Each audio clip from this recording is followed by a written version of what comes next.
दोस्तों, आप सबका बहुत बहुत स्वागत है आपके अपने YouTube चैनल गणेशा वर्ल्ड में। तो दोस्तों, आज की वीडियो में हम पढ़ेंगे क्लास 12th केमिस्ट्री में एक इंपॉर्टेंट एंड महा इंपॉर्टेंट क्वेश्चंस जो है हमारा परासरण दाब ऑस्मैटिक प्रेशर व्यक्त करने की बार्कले हार्टले विधि। ठीक है ना मेरे भाई, परासरण दाब व्यक्त करने की ये बार्कले हार्टले विधि है। हम इसमें ये सीखेंगे कि जो परासरण दाब है उसको हम कैसे ज्ञात कर सकते हैं, किस प्रकार से कैलकुलेशन इस परासरण दाब का किया जाता है। वह चीज जो हमें सिखाती है वो हमारी है बार्कले हार्टले विधि। ठीक है, चलो तो दोस्तों सबसे पहले हमारा ये क्वेश्चन उठता है कि ये परासरण दाब क्या है, परासरण दाब क्या है।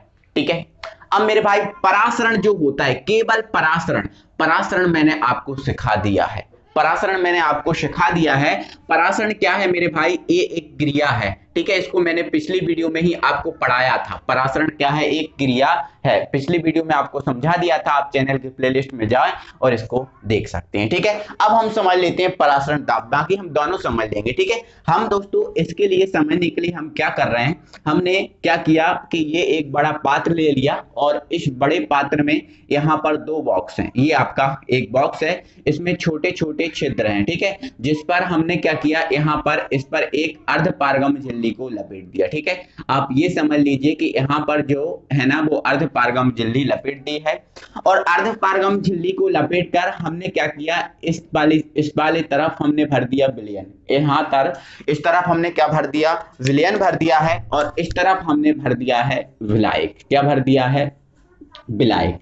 इस तरफ हमने विलायक और इस तरफ हमने विलयन भर दिया। ये एक पात्र है। ठीक है, तो इस टाइप से, और हमने क्या किया, इसमें विलायक और विलयन को इस अर्धपारगम झिल्ली के द्वारा अलग करके रख दिया।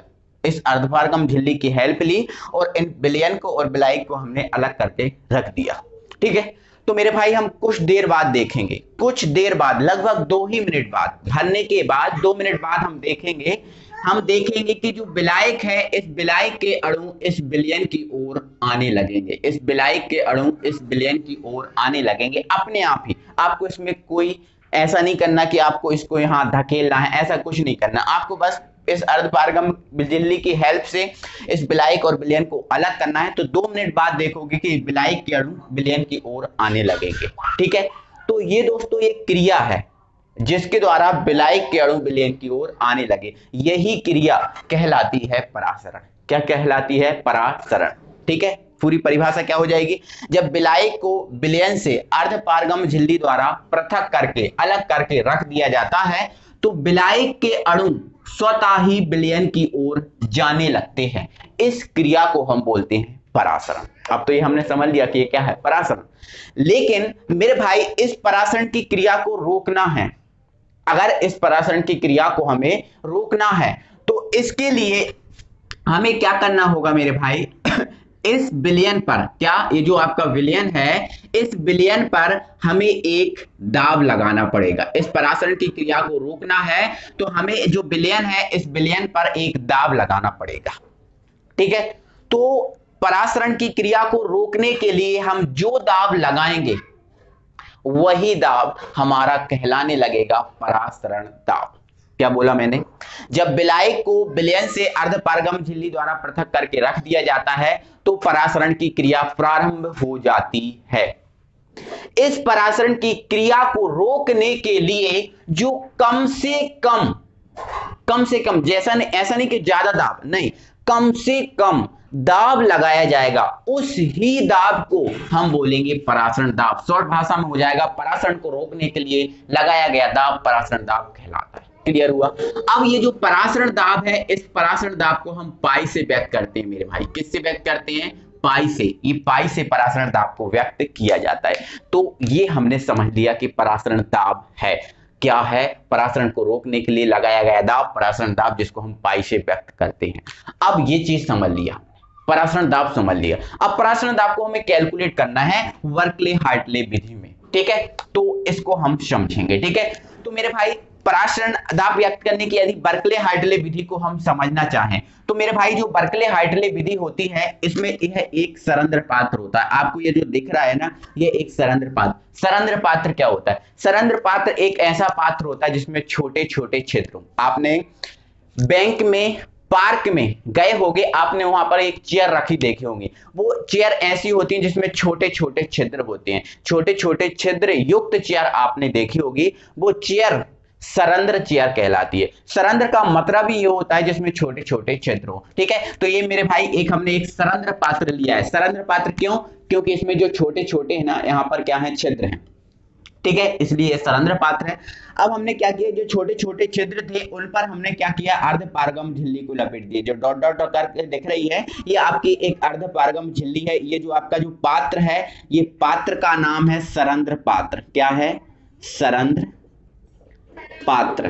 ठीक है, और इस सरंध्र पात्र पर ये दिख रही है आपको, ये आपकी एक अर्धपारगम झिल्ली है। क्या है ये? अर्धपारगम झिल्ली। एरो करके लिख दे रहा हूं, अर्धपारगम झिल्ली है, अर्धपारगम झिल्ली। ठीक है, तो ध्यान रखना, इसमें एक सरंध्र पात्र होता है जिसमें छोटे छोटे छिद्र होते हैं, जिन छिद्रों पर हम क्या करते हैं, अर्धपारगम झिल्ली को लपेट देते हैं। ठीक है, अब ये सरंध्र पात्र होता है। इस सरंध्र पात्र के एक ओर एक नली होती है। इस नली का नाम होता है केशिका नली। कौन सी नली? केशिका नली। अब ये केशिका नली क्या होती है मेरे भाई?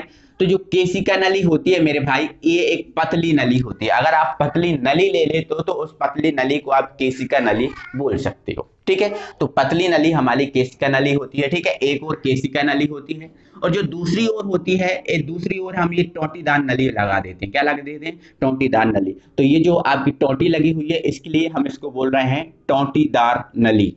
टोंटीदार नली, ये टोंटीदार नली है। ठीक है, यह एक सरंध्र पात्र होता है जिसमें छोटे छोटे छिद्र होते हैं, जिसमें दो नली लगी होती हैं, एक और केशिका नली और दूसरी टोंटीदार नली। ठीक है, आगे मेरे भाई, ये जो सरंध्र पात्र होता है, इस सरंध्र पात्र को हम एक बेलनाकार बर्तन में फिट करते हैं। बेलनाकार मतलब बेलन के आकार का एक बर्तन होता है। इस बेलनाकार बर्तन में हम इस सरंध्र पात्र को ना फिट कर देते हैं। देखो, ये आप बेलनाकार बर्तन बना रहे हो। ठीक है, चलो इसको आप इससे जोड़ दो। ठीक है, और ये जो है इसको आप इससे जोड़ दो।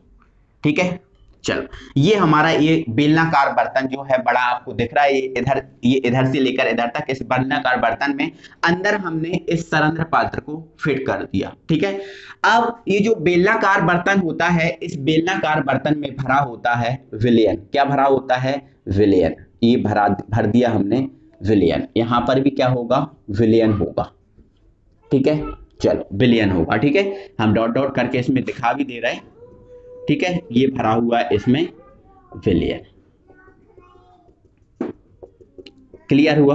दोनों साइड भरा देते हैं, यहां पर भी विलयन भरा होता है इसमें। ठीक है, ये हमने इसके अंदर भर दिया है ये विलयन। ठीक है, और मेरे भाई जो सरंध्र पात्र होता है, ये आपका छोटा सा अंदर जो आपका सरंध्र पात्र होता है मेरे भाई, इसमें भरा हुआ होता है विलायक। क्या भरा हुआ होता है? विलायक होता है। ठीक है, इसमें हमने क्या भर दिया है? विलायक भर दिया है। इसको भी हम डॉट डॉट से रिप्रेजेंट कर दे रहे हैं। ठीक है, ये विलायक भरा हुआ है।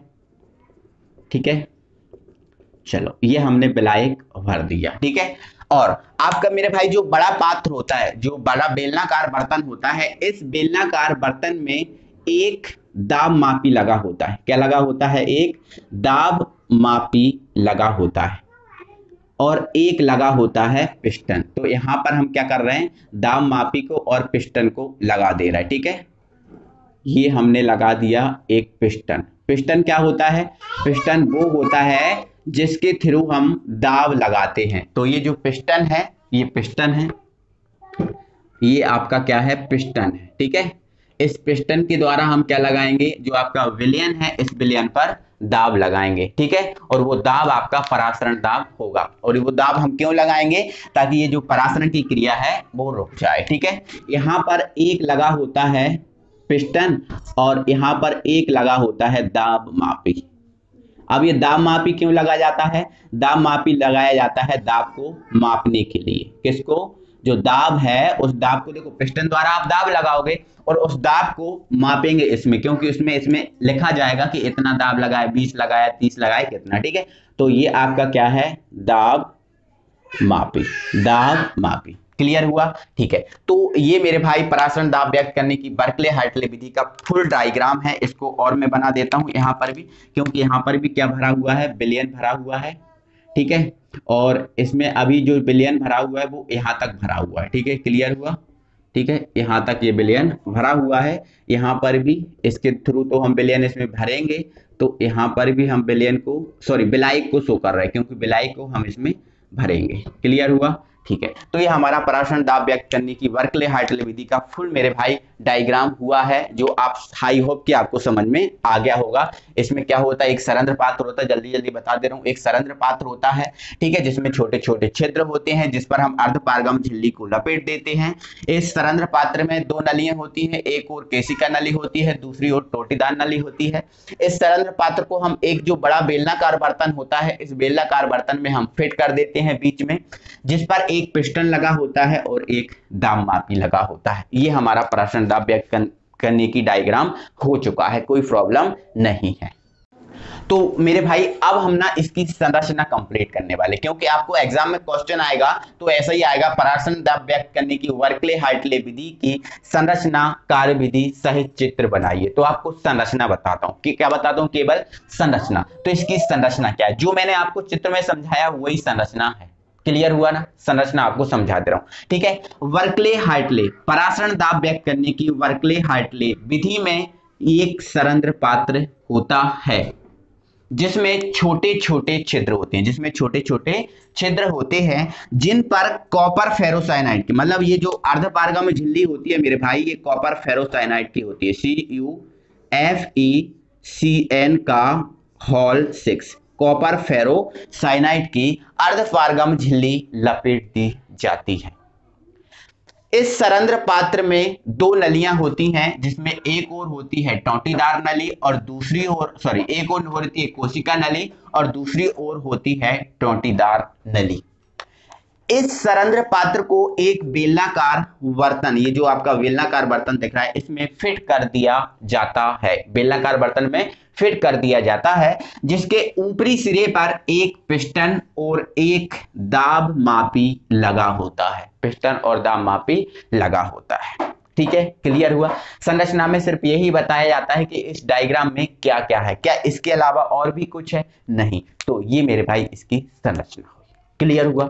संरचना आपने नोट भी कर ली होगी, कोई प्रॉब्लम नहीं है। अब तो मेरे भाई अब ना इसकी हम कार्यविधि समझेंगे। ठीक है, तो देखो, सबसे पहले तो आप देख लो कि ये जो बड़ा पात्र है विलयन भरा हुआ है जिसमें, और ये छोटा आपका जो पात्र है जिसमें क्या भरा हुआ है, विलायक। ठीक है, तो आप ये समझना कि जो बड़ा पात्र है वो भी एक नली है, और जो छोटा पात्र सरंध्र पात्र है वो भी क्या है, एक नली है। आपके पास कितनी नलियां हैं? दो नलियां हैं। ठीक है, स्टार्ट करें। तो देखो, सर्वप्रथम बाहरी नली में, जो आपकी बाहरी नली है, सर्वप्रथम बाहरी नली में हम क्या भरते हैं, विलयन भर लेते हैं। ठीक है, सर्वप्रथम बाहरी नली में विलयन एवं भीतरी नली, मतलब ये आपका सरंध्र पात्र है, ये भीतरी नली, भीतरी नली में टोटीदार नली की सहायता से विलायक भर दिया जाता है। ठीक है, क्लियर हुआ ना? सर्वप्रथम बाहरी नली में विलयन एवं भीतरी नली में टोटीदार नली की सहायता से विलायक भर दिया जाता है। क्लियर हुआ?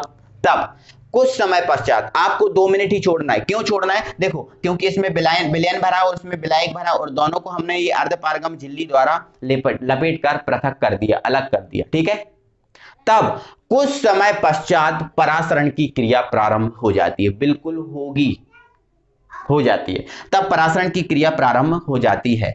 अब परासरण की क्रिया प्रारंभ होगी तो क्या होगा मेरे भाई, जो यहाँ पर विलायक भरा है, ये विलायक ना कहाँ की ओर जाने लगेगा, विलयन की ओर जाने लगेगा। जो विलायक भरा हुआ है ये विलयन की ओर ऊपर भी जाने लगेगा और नीचे भी जाने लगेगा। क्लियर है ना? परासरण की क्रिया प्रारंभ हो जाएगी तो ये विलायक विलयन की ओर जाने लगेगा। क्लियर है? अब विलायक विलयन की ओर जाने लगेगा तो ये जो केशिका नली यहाँ तक इसका जो तल है वो तल नीचे गिरने लगेगा, क्योंकि इसमें तो विलायक भरा हुआ है। जब ये इधर जाएगा तो ये जो तल है वो नीचे गिरेगा, गिरेगा कि नहीं? तो इसका जो तल है वो नीचे गिरने लगेगा। ठीक है, अब नीचे गिरने लगेगा, जैसे जो आपका विलायक का तल जो है नीचे गिरेगा, तो इस स्थिति में जो आपका पिस्टन है, इस पिस्टन के थ्रू हम क्या लगाएंगे, इस पर दाब लगाएंगे, और ये जो दाब है ना, हम इतना दाब लगाएंगे कि ये जो आपकी जो परासरण की क्रिया, जो विलायक इधर की ओर जा रहे हैं, वो परासरण की क्रिया, वो विलायक इधर की ओर जा रहा है, वो चीज रुक जाए, वो चीज रुक जाए। और रुकने के बाद जो इसका तल यहाँ पर जितना भी गिरा है वो अपने इसी बिंदु पर आ जाए, यहाँ पर था ना प्रारंभ में, वो इसी बिंदु पर आ जाए। तो मतलब इस पिस्टन द्वारा हम इतना दाब लगाएंगे कि जो परासरण की क्रिया चल रही है वो परासरण की क्रिया रुक जाए और केशिका जो नली है इसमें जो तल है वो अपनी प्रारंभिक स्थिति में आ जाए। ठीक है, तो फिर जो जितना दाब लगेगा उस दाब को हम इस दाब मापी के द्वारा नोट कर लेंगे और वही आपका दाब कहलाएगा परासरण दाब। ठीक है, लिखने के हिसाब से थ्योरी है ना। देखो, सर्वप्रथम बाहरी नली में विलयन और भीतरी नली में टोंटीदार नली की सहायता से विलायक भर लिया जाता है। तब कुछ समय पश्चात परासरण की क्रिया प्रारंभ हो जाती है। इस परासरण की क्रिया को रोकने के लिए परासरण की क्रिया प्रारंभ हो जाती है, जिससे केशिका नली में विलायक का तल जो है ना वो नीचे गिरने लगता है। केशिका नली में जो विलायक का तल है वो नीचे गिरने लगता है। तब इस क्रिया को रोकने के लिए विलयन पर पिस्टन की सहायता से इतना दाब लगाया जाता है कि परासरण की क्रिया रुक जाए एवं केशिका नली में विलायक का तल अपनी प्रारंभिक स्थिति में आ जाए। ठीक है, इस समय पिस्टन द्वारा दो दाब लगाया जाएगा, उसे दाब मापी में नोट कर लिया जाएगा और यही दाब हमारा कहलाएगा परासरण दाब। तो मेरे भाई ये हमारी वर्कले हार्टले विधि हुई है ना, संरचना हुई, डायग्राम हुआ, सब कुछ हमने कंप्लीट कर लिया। आई होप कि आपको बहुत अच्छे से क्लियर हो गया होगा, कोई प्रॉब्लम नहीं होगी। ठीक है, तो वीडियो अच्छा लगा है तो वीडियो को दिल से लाइक कीजिए, शेयर कीजिए अपने फ्रेंड सर्कल में। अगली वीडियो में हम आपसे फिर मिलेंगे, तब तक के लिए थैंक यू वेरी मच।